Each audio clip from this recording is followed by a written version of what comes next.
Assalamualaikum warahmatullahi wabarakatuh. Perkenalkan, nama saya Heri dari Fakultas Keguruan dan Ilmu Pendidikan, Program Studi Pendidikan Pancasila dan Kewarganegaraan, Universitas Primagraha, kelas RA1 dengan NIM 220656. Baik, video ini saya buat untuk memenuhi tugas yang diberikan oleh dosen mata kuliah strategi pembelajaran, yakni Ibu Rikda Cita Julpia MPD. Baik, sebelum saya menuju ke video pembahasan pembelajaran, sebelumnya saya akan menjelaskan apa itu strategi pembelajaran. Nah, jadi strategi pembelajaran ini adalah perencanaan yang berisi tentang rangkaian kegiatan yang dibuat atau didesain atau dirancang untuk mencapai tujuan pendidikan tertentu. Nah, di dalam strategi pembelajaran juga terdapat berbagai macam teknik atau metode pembelajaran. Contohnya seperti membaca, mengingat, mengulang, dan menerapkan informasi. Baik, selanjutnya kita akan menuju ke video pembahasan pembelajaran. Assalamualaikum warahmatullahi wabarakatuh. Apa kabarnya hari ini anak-anak? Alhamdulillah luar biasa. Semoga kita selalu ada dalam lindungan Allah Subhanahu wa Ta'ala. Baik, pada kesempatan hari ini kita akan membahas mengenai pembelajaran baru atau materi baru. Materi apakah itu? Kita akan membahas mengenai materi perumusan dan penetapan Pancasila sebagai dasar negara. Baik, sebelum kita membahas mengenai materi tersebut, marilah kita mengingat terlebih dahulu atau mengenal negara-negara apa saja yang pernah datang ke negara kita, yaitu negara Indonesia. Negara apa saja itu? Kita lihat di halaman 1. Di halaman 1 terdapat negara yang pernah datang ke negara Indonesia untuk menjajah. Yang pertama ada negara Portugis. Nah, negara Portugis atau bangsa Portugis ini datang ke Indonesia pada tahun 1512 sampai dengan 1533. Nah, kemudian disusul kembali oleh negara Spanyol. Nah, negara Spanyol ini datang ke negara kita pada tanggal atau pada tahun 1533 sampai dengan 1594. Nah, pada saat itu negara kita ini masih merasakan penderitaan, masih merasakan kesedihan dengan datangnya kembali negara atau bangsa Belanda. Benar sekali. Nah, bangsa Belanda ini datang ke negara kita pada tahun 1594 sampai dengan 8 Maret. Nah, bila kita lihat di sini pada akhir 8 Maret ada yang sama. 8 Maret dengan masuknya negara bangsa negara atau bangsa Jepang. Nah, Jepang datang ke negara kita, negara Indonesia pada tanggal 8 Maret 1942 sampai dengan 17 Agustus 1945. Nah, kita lihat lagi di sini ternyata masih ada bangsa yang belum kita sebutkan. Bangsa apakah itu? Benar sekali, bangsa Inggris. Nah, bangsa Inggris ini pertama kali atau datang ke Indonesia itu atau menjajah bangsa Indonesia melalui perjanjian Kehl. Nah, perjanjian Kehl ini dibuat oleh negara Inggris dengan negara Belanda. Nah, kemudian pada saat itu pada tanggal 17 September 1811 sampai dengan 1816 negara Inggris ini menjajah Indonesia melalui perjanjian Kehl dan kemudian mengambil alih pemerintahan di Indonesia untuk sesaat dari tadinya Belanda ke tangan Inggris. Nah, kemudian pada saat itu negara Inggris ini mengembalikan kembali pemerintahan tersebut kepada tangan Belanda. Benar sekali. Nah, kemudian setelah itu, setelah adanya beberapa negara-negara yang pernah menjajah di negara kita, kemudian membuat bapak pendiri bangsa kita atau disebut dengan the founding fathers tergerak hatinya untuk melakukan atau mempersiapkan kemerdekaan kita. Kata beliau, oh, kita ini tidak harus, kita ini harus mempersiapkan gitu, harus mempersiapkan kemerdekaan kita. Kita tidak boleh terus dijajah oleh bangsa luar. Jadi pada saat itu Bapak pendiri bangsa kita membentuk salah satu badan yang disebut dengan BPUPKI. Nah, dari teman-teman dari di sini ada yang tahu apakah BPUPKI itu? Nah, jadi BPUPKI adalah Badan Penyidik Usaha-Usaha Persiapan Kemerdekaan Indonesia. Nah, pada kapan BPUPKI ini dibuat? Kita lihat tanggalnya di sini, di halaman 3. BPUPKI dibentuk pada tanggal 1 Maret 1945. Nah, kemudian pastinya di dalam satu badan pasti ada yang namanya kepengurusan dan anggota. Ada yang namanya ketua dan wakil ketua. Nah, siapakah ketua dan wakil ketua dari badan BPUPKI ini? Nah, jadi BPUPKI ini diketuai oleh Dr. Rajiman Widyodiningrat dan diwakili oleh Ichi Bangasayosio dan RP Suroso. Nah, di sini kenapa ada dua wakil ketua, yaitu Ichi Bangasayosio dari Jepang dan RP Suroso dari Indonesia? Kenapa di sini adanya dua wakil ketua dan dari berbagai negara atau dua negara yang berbeda, yaitu dari negara Jepang? Nah, karena di sini adanya keterkaitan atau hubungan Jepang untuk atau mencampur tangani badan BPUPKI ini untuk memasukkan anggota dari negara mereka sebagai wakil ketua dari BPUPKI ini. Nah, kemudian BPUPKI ini beranggotakan 67 orang yang terdiri dari 60 dari bangsa Indonesia dan 7 dari bangsa atau dari negara Jepang. Jadi total keseluruhan dari BPUPKI ini ada 67 orang. Selanjutnya BPUPKI dilaksanakan pada 2 sidang sekaligus. Nah, 2 sidang ini dilaksanakan pada tanggal berapa saja dan menghasilkan apa saja? Mari kita lihat. Jadi pada sidang pertama, sidang BPUPKI ini dilaksanakan pada tanggal 29 Mei sampai dengan 1 Juni 1945 yang pada saat itu membahas mengenai dasar negara tersebut ya. Selanjutnya di dalam sidang pertama ini ternyata ada 3 tokoh yang mengemukakan pendapatnya mengenai dasar negara ini. Siapa sajakah itu? Kita lihat di halaman berikutnya. Yang pertama ada Insinyur Soekarno, yang kedua ada Muhammad Yamin, dan yang ketiga Mr. Supomo. Nah, di sini Muhammad Yamin mengungkapkan 2 pendapatnya sekaligus.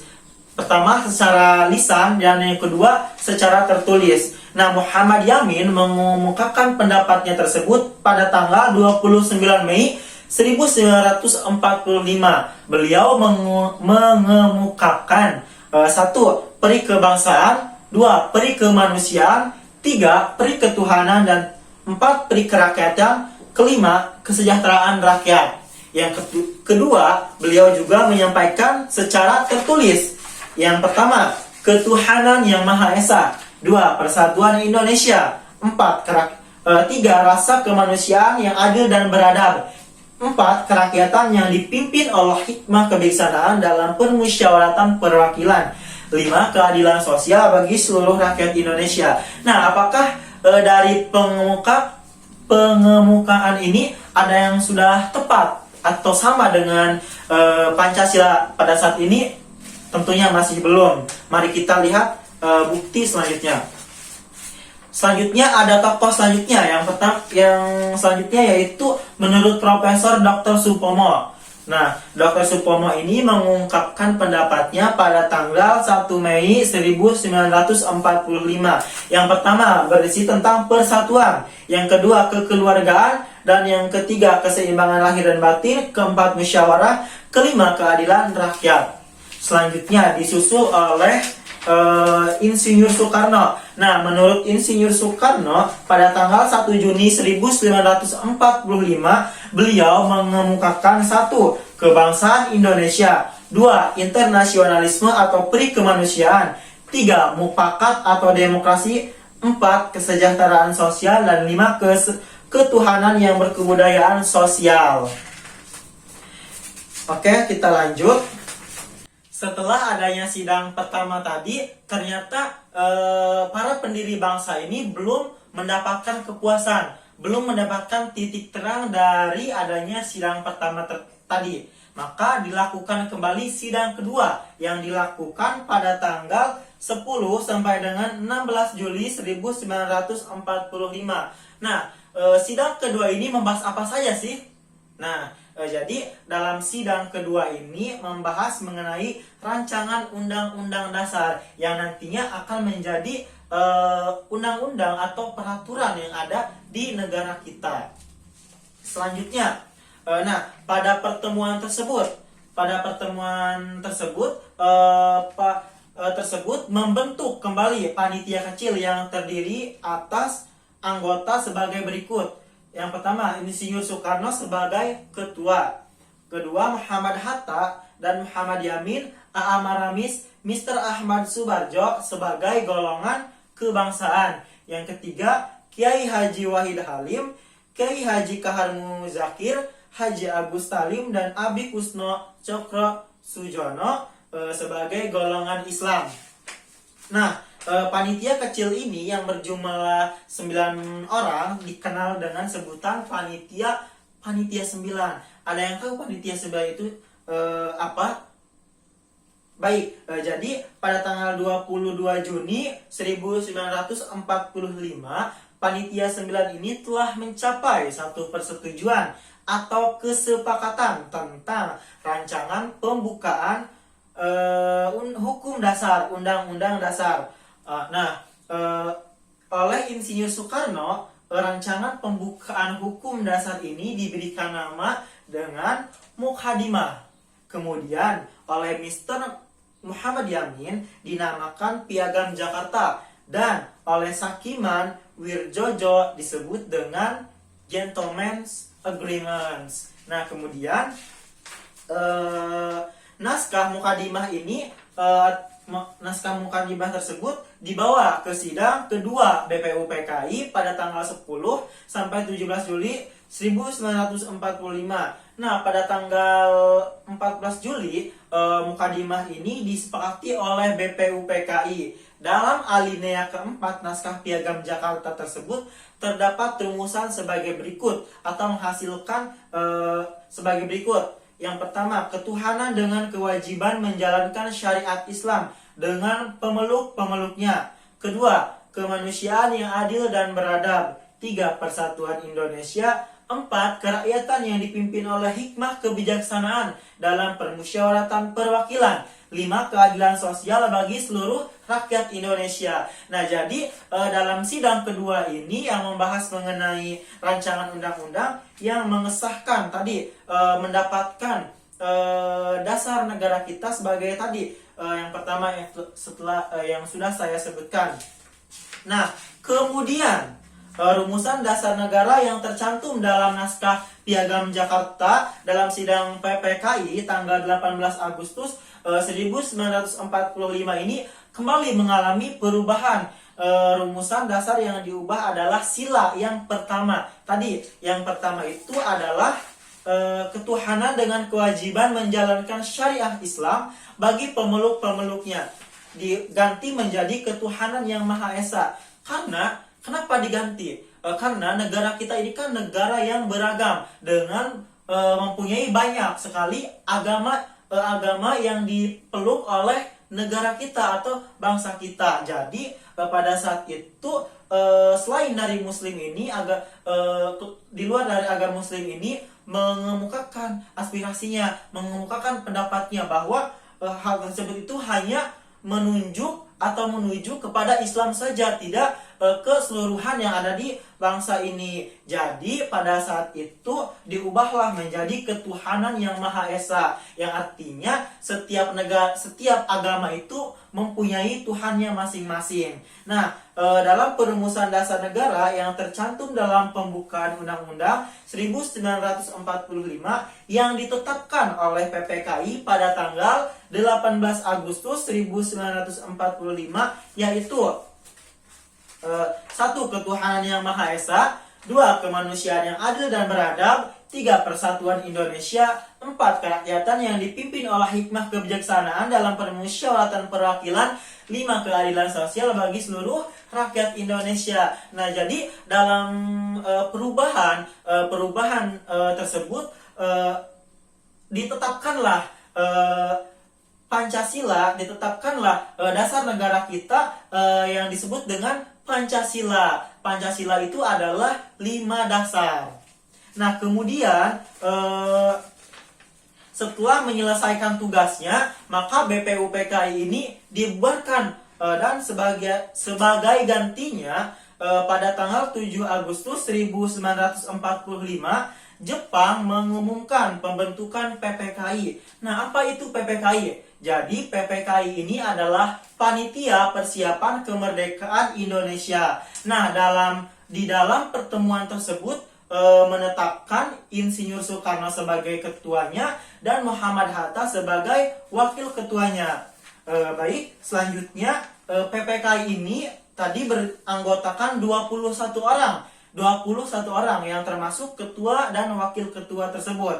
Nah, sebagai buktinya atas kehendak bangsa Indonesia sendiri, maka anggota PPKI ini ditambah kembali anggotanya, ditambah 6 orang, sehingga PPKI ini beranggotakan seluruhnya menjadi 27 orang yang semuanya itu berasal dari bangsa Indonesia, tidak adanya bangsa Jepang atau bangsa luar yang masuk ke dalam peranggotaan tersebut. Nah, jadi pada tanggal 18 Agustus 1945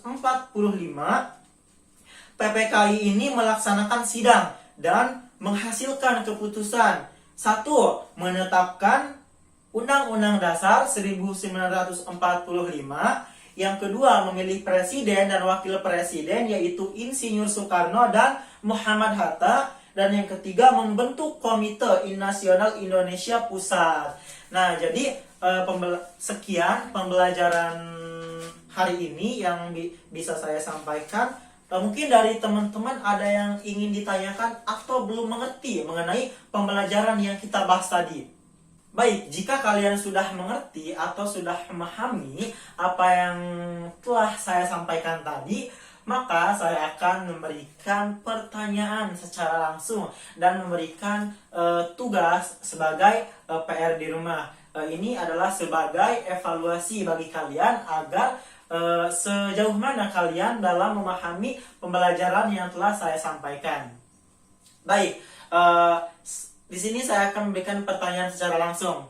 Saya akan memberikan pertanyaan kepada Dimas. Nah, Dimas, pertanyaannya adalah berapa sih Indonesia atau di dalam BPUPKI ini Indonesia ini telah melaksanakan sidang berapa kali pertemuan? Benar sekali. Setelah berarti tadi Dimas sudah memahami atau sudah memperhatikan apa yang sudah saya sampaikan. Jadi dalam sidang BPUPKI ini telah dilaksanakan 2 kali sidang. Selanjutnya, Aris. Nah, menurut Aris, sidang BPUPKI ini kan tadi dilaksanakan 2 kali sidang. Nah, sidang pertama membahas apa saja, Aris? Benar sekali. Nah, sidang kedua membahas apa saja? Benar sekali. Jadi tadi sidang pertama dan sidang kedua itu membahas mengenai berbeda-beda pembahasannya. Jadi Aris tadi berarti sudah mengerti, sudah memahami apa yang telah saya sampaikan dan memperhatikan saya dalam menyampaikan. Baik, untuk pertemuan selanjutnya nanti kita akan membahas materi baru, dan untuk pertemuan hari ini saya akan memberikan pertanyaan atau tugas kalian di rumah. Buka halaman 20, halaman terakhir dari materi ini. Di sana ada 5 tugas atau 5 soal. Nanti kalian kerjakan masing-masing di rumah dan kemudian pada pertemuan selanjutnya kita akan bahas. Atau saya akan menilai soal tersebut. Baik, sekian yang dapat Bapak sampaikan atau saya sampaikan. Bila ada kesalahan atau kurang dalam menyampaikan materi ini, mohon dimaafkan. Assalamualaikum warahmatullahi wabarakatuh. Sampai jumpa di pertemuan berikutnya. Terima kasih.